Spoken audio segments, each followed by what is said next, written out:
Well, I think we've had enough talk. It's time for the main event.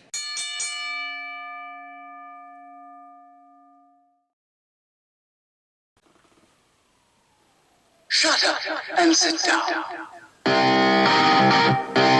Good evening, everyone. Welcome back once again to Vicious Rants and Quiz. I am your host, Mr. Man himself.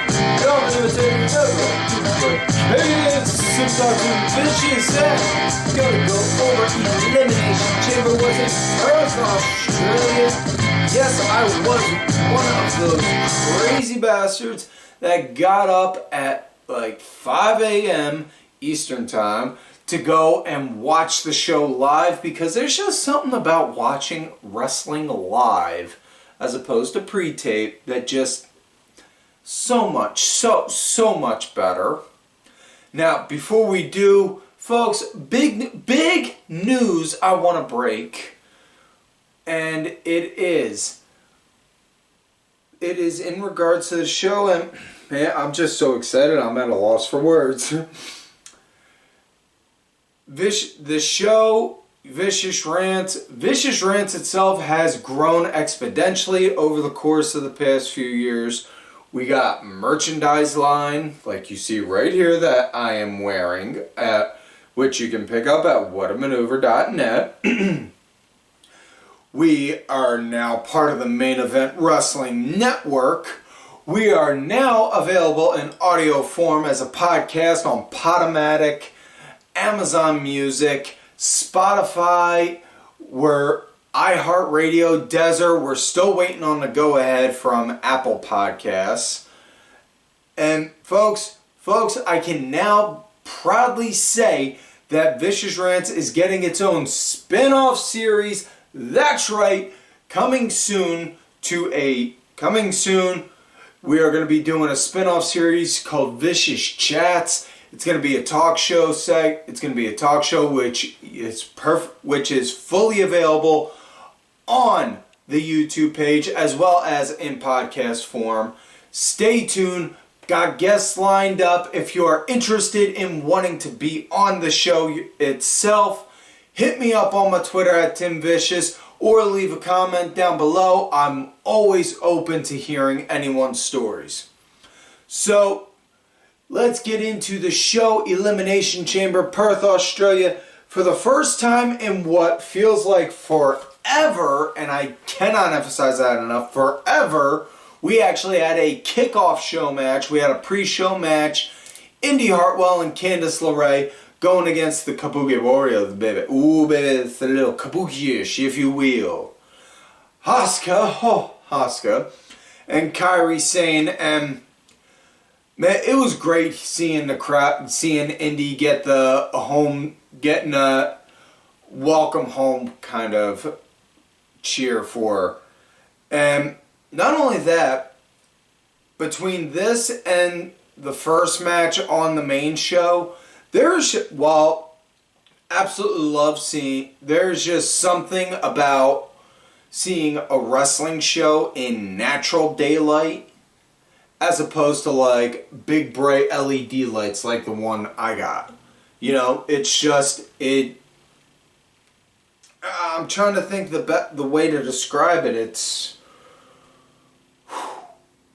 kind of like, I don't know on how to describe it. I wish I could. I'm at a loss for words. But honest to goodness, man, just seeing wrestling in natural daylight as opposed to like stadium light or LED light, it's just so much more better.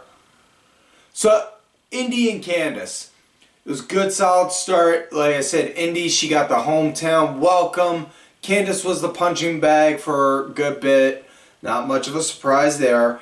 Indy got the hot tag. The crowd roared for it, because, especially with the "We Want Indy" chants. Not much of a surprise. Asuka and Kairi got the win. Kairi doing the insane elbow onto Candice, which honestly made the most sense, because I guarantee if they would have had Indy get the pin, it would have been a bad start. So with that said, That was the kickoff match. Now let's get into the main show. The women, starting off with the women's Elimination Chamber match. Bianca Belair, Raquel Rodriguez, Tiffany Stratton, Liv Morgan, Naomi, and the man herself, Becky Lynch. And wow, this was good. Wow. Lots of quick... Now, Naomi and Becky started out the chamber. A lot of quick pin attempts right at the start. I dug it, and, it was good. Especially, I absolutely love the fact on how the crowd was all behind Tiffany once she got in. She was the first, she came in next, or not next, but she was the first one to get brought in, and the crowd was all behind her. Liv came in next. Naomi was actually the first to be eliminated, which was a shock to me. I didn't think she was going to be the first eliminated. Honestly, I have my money on Liv or Raquel being the first eliminated.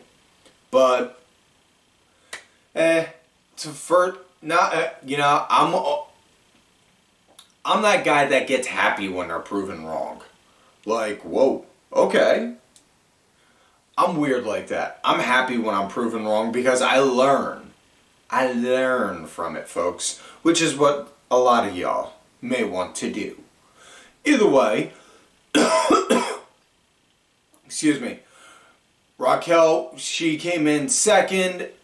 She came in like literally seconds after Naomi. Like Naomi 1, 2, 3.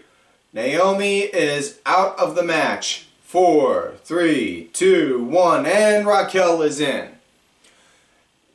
So yeah, Bianca Wanta was the last in. Bianca Wanta becoming the last one in.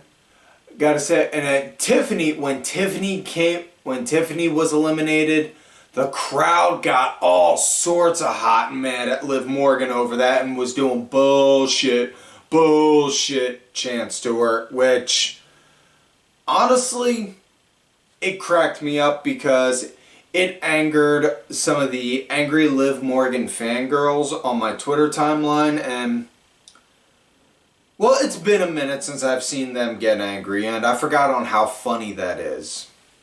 Does that make me does that make me wrong? Kind of think it does. Wade, put the phone down. Quit playing Galaga on your phone. We got work to do. This is what I get for having this kind of a producer. So either way, when Tiffany Stratton got eliminated, man, the crowd got mad on her. They're behind her. And I have personal guesses saying Naomi and Tiffany were going to be the standouts. Now, unfortunately, I was only half right on that.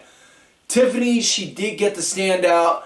And by God, did she establish herself not just for being on the main roster now, but for being on the main roster and for being a main player. Not saying she's main event yet, but she's a main player. She still needs some time on the mic for the main roster, and the reason for that is simple.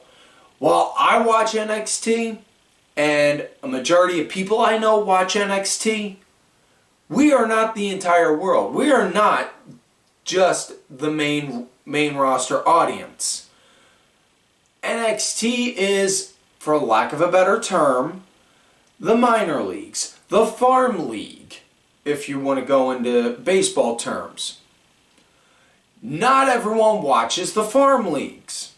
So, when you bring up a talent from the minors, developmental, NXT, you're going to have to establish them. How? Put them in matches, give them mic time, show a few vignettes here and there, things like that. And that's what they're doing. They gave Tiff mic time. They showed Tiff at the Rumble. They showed Tiff at Chamber. And I guarantee they're going to be showing her between now and Mania. Whether she has a match at Mania, I don't know. Chances are she's probably going to be in the Women's Battle Royal. However, I can see her maybe in a women's title match at Backlash. So, yeah. Now that I'm done going on that Tiffy time bit, let's get back to the match. Raquel wound up coming out. Raquel wound up getting taken out by Bianca. And then came the match. It was, all in all, it was a good match. I dug it. I thought it was good. It set the tempo for the rest of the show. Match came to an end. Liv wound up taking out Bianca Belair, and then Becky wound up giving a manhandle slam to Liv almost immediately after she eliminated Bianca. So it's set. Becky Lynch is going to be challenging the winner of Rhea Ripley versus Nia Jax, which we will get into momentarily. So with that said, next matchup we got tag team action. Tyler Bate and Pete Dunne going against Damian Priest and Finn Balor. And Bate and Dunne right out the gate before the bell go and throw fists right at Priest and Balor. It was good. It was good. Now Tyler, he wound up being the punching bag for a little bit. And man, oh man, it was fucking cool because at one point, they actually had to cut the camera and go to black because Dominic, who was ringside, wound up getting booed and yelled at and had the crowd giving the finger to him. They were all flipping him off and were like yelling asshole to him, to Dominic, to the point, see, I'm so excited I'm fumbling over myself. It was just wow. I loved it. I thought it was great. Yep. Now, Pete, he wound up getting a hot tag in, and then little after he did the hot tag action, had some good solid back and forth. Match came to an end when Priest did a double south of heaven off the second rope, and then Finn did the coup de grace on the Pete Dunne, got the 1, 2, 3. So, yeah.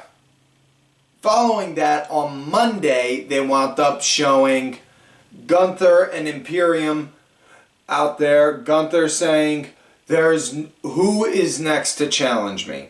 I've seen you all go and say, it should be Sami Zayn. It should be Chad Gable. It should be this. It should be that. Then who? And then out came Judgment Day, and Priest was saying, Judgment Day, we made it clear. We want all the gold. That includes what you got, big man. And then Gunther's looking at him, smug, cocky, full of himself, as he should because he's a big, mean bastard. Excuse me. Saying point blank, well, you're not cashing in on me, so it's obviously not you. So who's it going to be? You, pointing to Finn. Big head over here, talking about JD. Who's it going to be? Then Dominic stepped in front of Priest. And then in the immortal words of Pat Patterson, they went banana!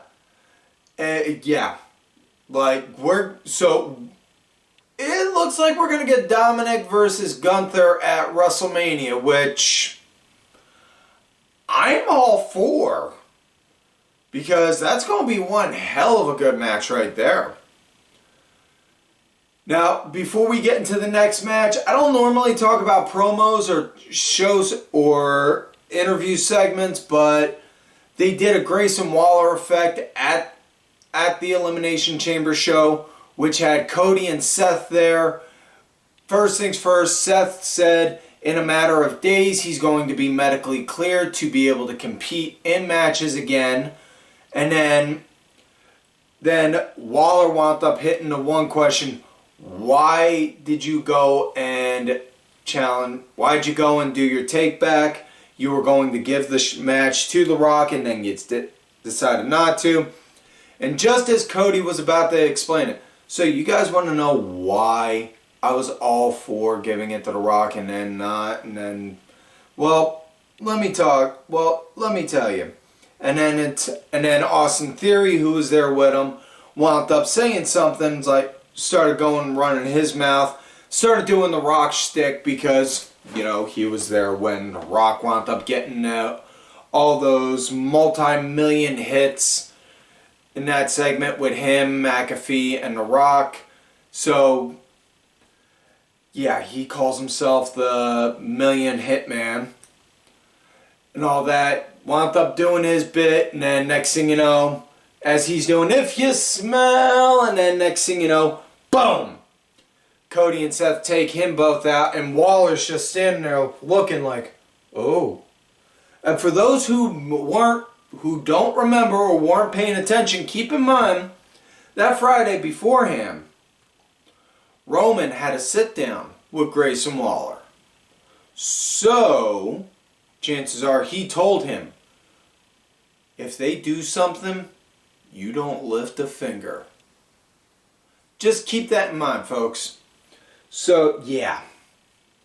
Cody wound up explaining on Raw to Mein Savior, Paul Heyman, who had, quote-unquote, New York police officers with him that were suspended, but Cody wound up saying, you want to know why I haven't gone after The Rock? You want to know why I challenged The Rock? I forgot to mention that part. I was so caught up about the beatdown. But Cody issued a challenge saying he's willing to fight The Rock anywhere, anytime. Cody said, you want to know why I haven't gone off on The Rock? Why I haven't attacked Dwayne, despite him calling me and my fans crybabies, this, that, and the other, blah, blah, blah? Because just like him, I grew up where my next meal came from how many tickets my dad sold.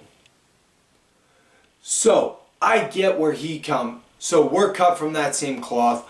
But nah, he wants to go. He wants to take from me now. I'm not doing this. And so, yeah. Then Cody wound up saying, to Paul, you can call Roman, you can call Rock, but at the end of the day, they need to know, the bloodline's not hunting me. I'm hunting them. So,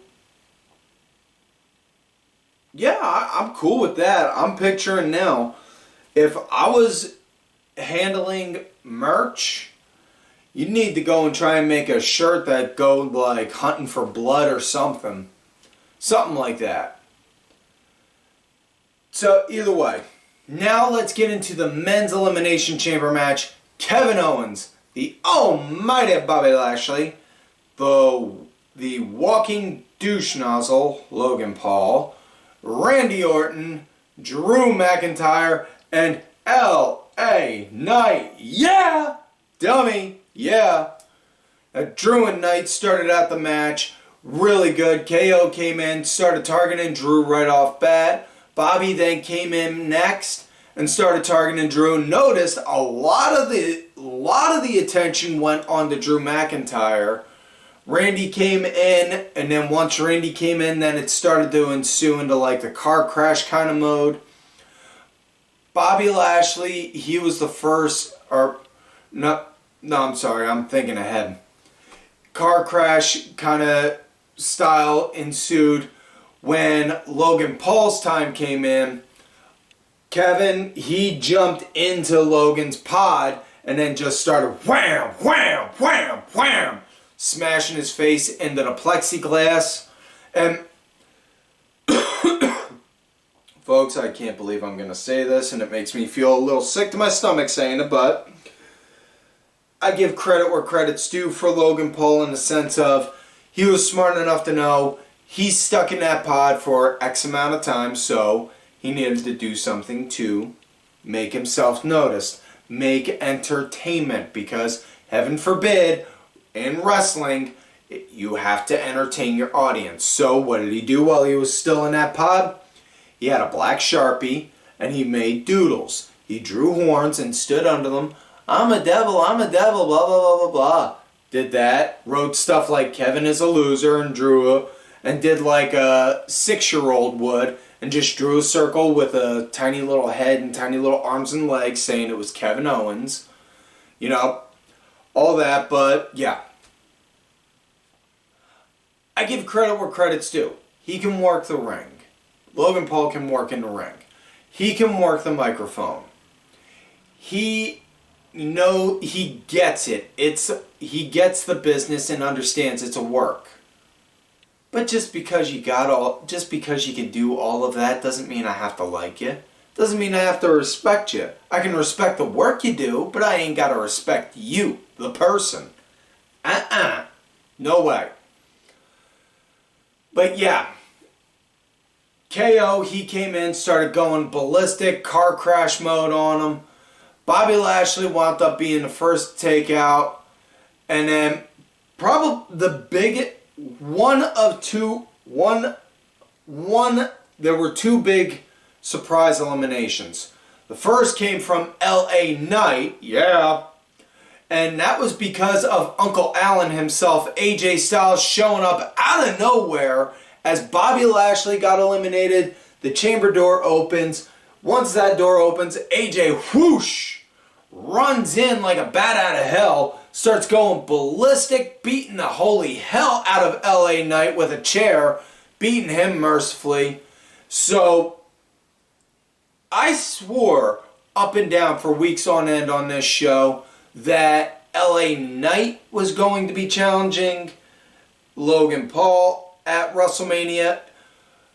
It looks like we're getting AJ Styles versus LA Knight instead at WrestleMania, which honestly I'm not mad at. I'm not disappointed at whatsoever, because both guys know on how to work and know on how to put on a good show.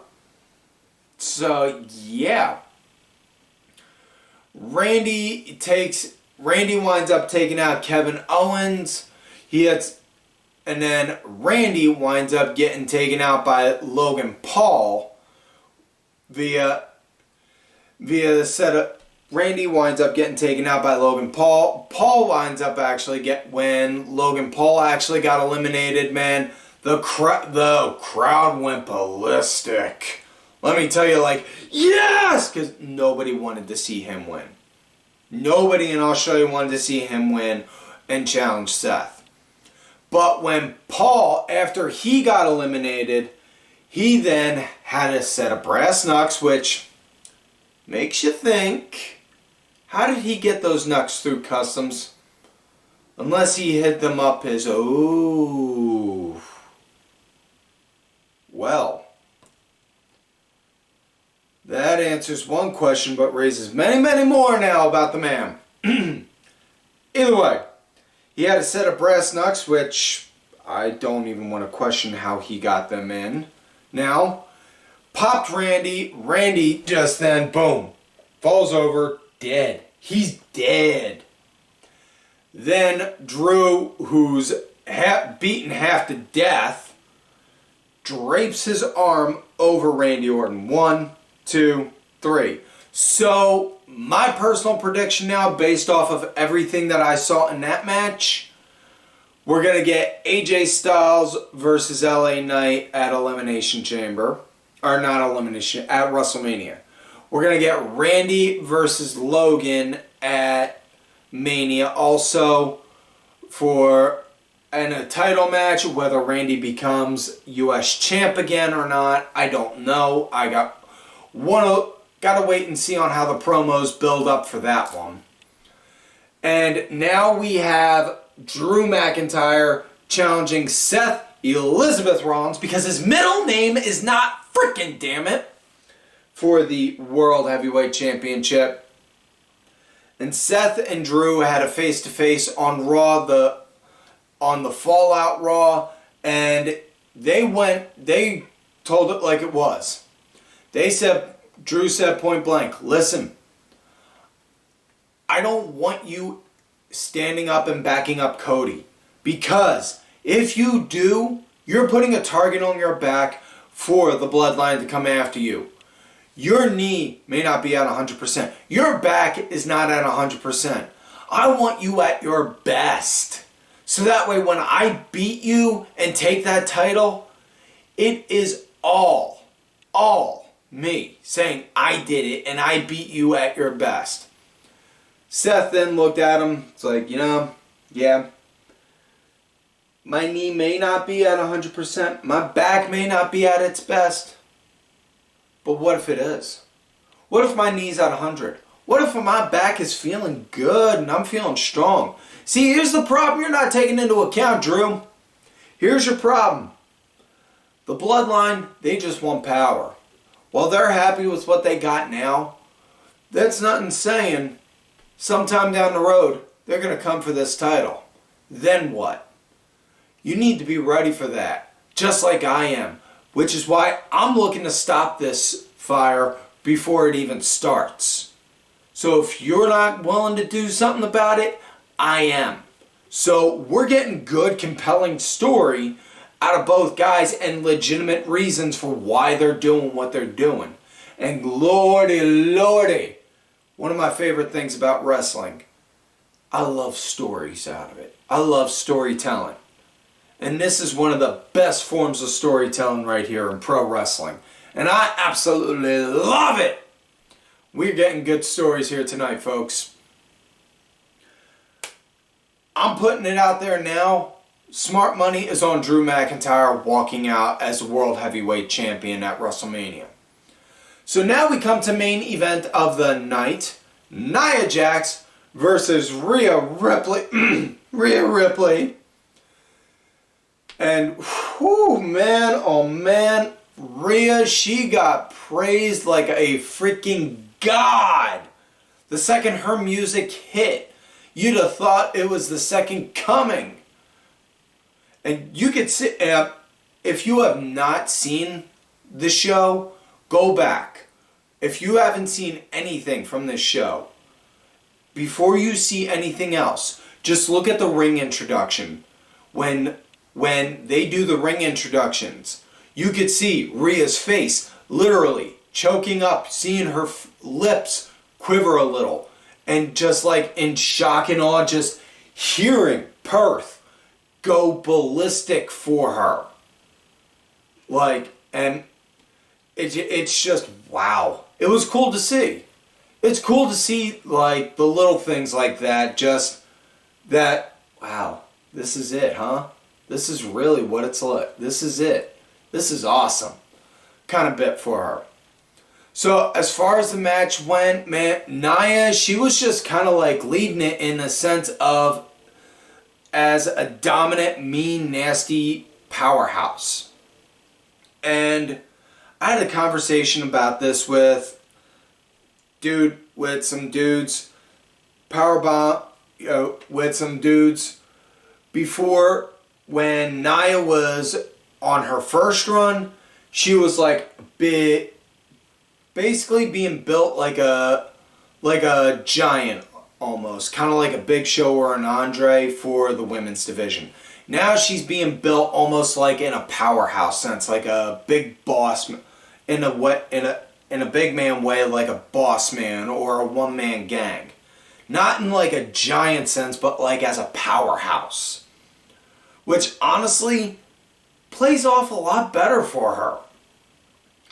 And Nia, she was leading at the start. They were doing the power game, and it was anytime Rhea laid in a shot, the crowd was all for her. Anytime Nia was leading and dominating, the crowd was shitting all over Nia and cheering for Rhea to pull in, pull up, fight on.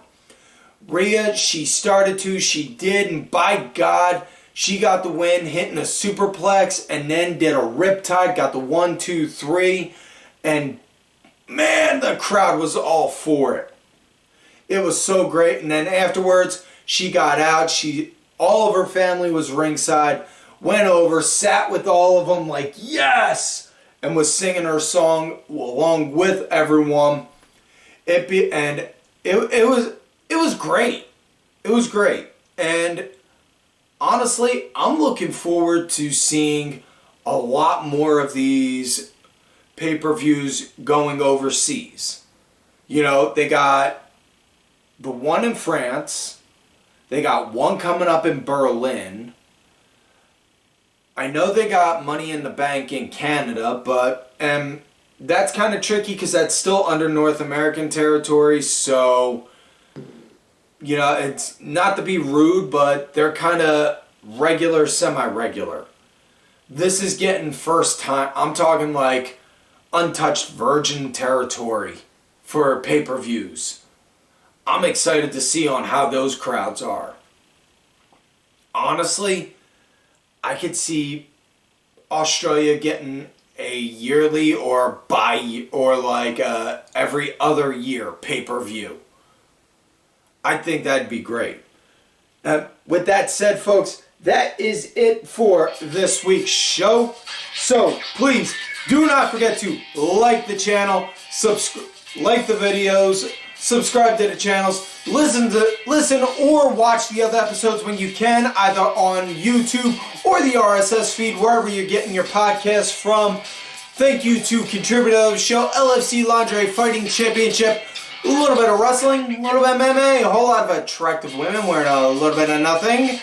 Also, folks, don't forget to check out whatamaneuver.net for some Vicious Rants apparel. T-shirts, tanks, women's tees, long sleeves, toddler tees, and baby onesies as well.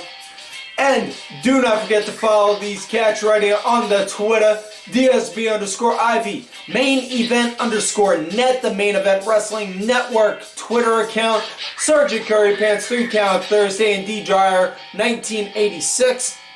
And folks, like I always tell y'all, you love me great, you hate me. Shut up and sit down. Fuck yous.